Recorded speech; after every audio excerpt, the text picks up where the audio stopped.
sleepy benevolence as his brothers of the house filed in and took their places. Abbot Heribert, old and gentle and anxious, sadly worn by the troublous year now near its ending. Prior Robert Pennant, immensely tall and patrician, ivory of face and silver of hair and brows, ever erect and stately, as if he already balanced the mitre for which he yearned. He was neither old nor frail, but an ageless and wiry 51, though he contrived to look every inch a patriarch sanctified by a lifetime of holiness. He had looked much the same 10 years ago, and would almost certainly change not at all in the 20 years to come. Faithful at his heels slid Brother Jerome, his clerk, reflecting Robert's pleasure or displeasure like a small warped mirror. After them came all the other officers, sub-prior, sacristan, hospitaller, almoner, infirmary, the custodian of the altar of St. Mary, the cellarer, the precentor, and the master of the novices. Decorously they composed themselves for what bade fair to be an unremarkable day's business. Young Brother Francis, who was afflicted with a nasal snuffle and somewhat sparse Latin, made heavy weather of reading out the list of saints and martyrs to be commemorated in prayer during the coming days, and fumbled a pious commentary on the ministry of St. Andrew the Apostle, whose day was just past. Brother Benedict the sacristan contrived to make it sound only fair that he, as responsible for the upkeep of church and enclave, should have the major claim on a sum willed jointly for that purpose, and to provide lights for the altar of the Lady Chapel, which was Brother Morris's province.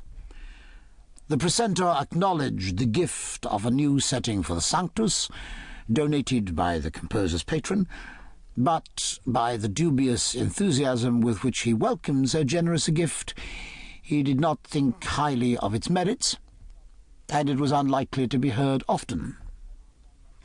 Brother Paul, master of the novices, had a complaint against one of his pupils, suspected of levity beyond what was permitted to youth and inexperience, in that the youngster had been heard singing in the cloisters while he was employed in copying a prayer of St. Augustine, a secular song of scandalous import, purporting to be the lament of a Christian pilgrim imprisoned by the Saracens, and comforting himself by hugging to his breast the chemise given him at parting by his lover.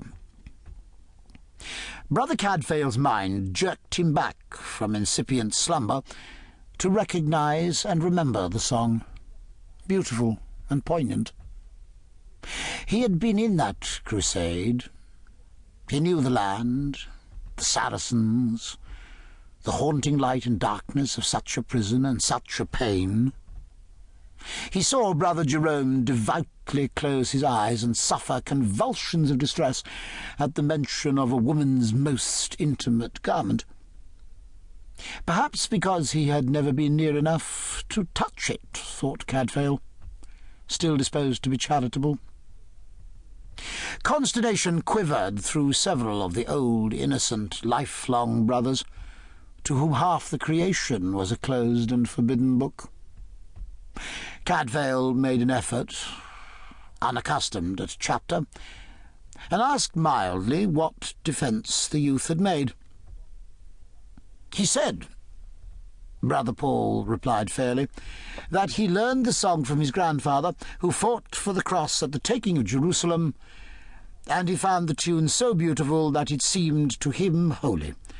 For the pilgrim who sang was not a monastic or a soldier, but a humble person who made the long journey out of love.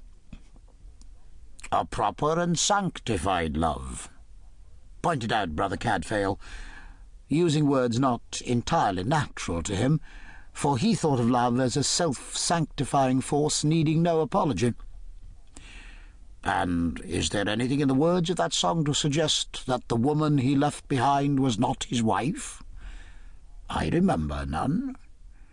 And the music is worthy of noting. It is not surely the purpose of our order to obliterate or